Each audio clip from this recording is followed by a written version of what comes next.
The Oscars, where Hollywood's brightest stars come to shine at the most watched award ceremony in the world. But how did this mega show get its start? Find out in ABC News' A Brief History of the Oscars.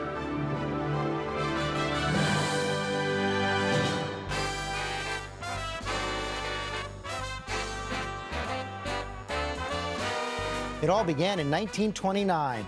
The Roaring '20s were coming to an end, Prohibition in full effect, and the country just a few months away from the Great Depression.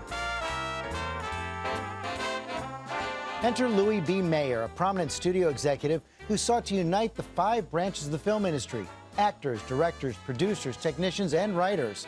Mayer, who went on to co-found MGM Studios, saw added benefits to creating the Academy of Motion Picture Arts and Sciences: power.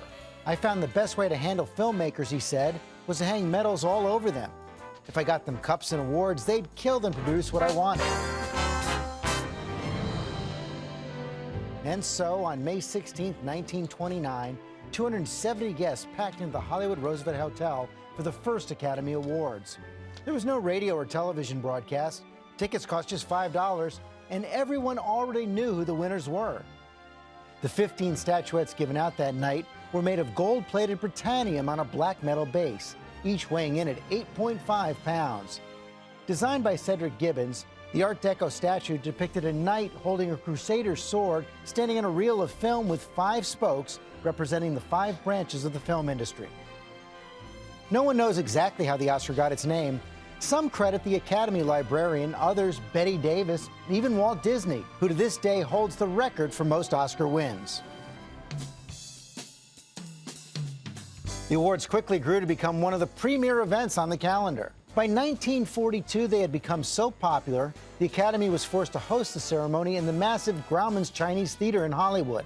Ever since then, the awards have been hosted inside a theater. In 1953, the first televised broadcast of the Oscars aired, hosted by Bob Hope. Ladies and gentlemen, Mr. Bob Hope, who would go on to host 19 times. Good evening, ladies and gentlemen. Welcome to Suspense. And the ceremony would continue to grow in attendance and viewership. By 1998, the awards were being watched by 55 million people around the world, and by 2007, the ad price would skyrocket to $1.6 million a spot. So there it is. The Oscars went from being a small gathering of Hollywood elites to the largest, most watched awards ceremony in the world.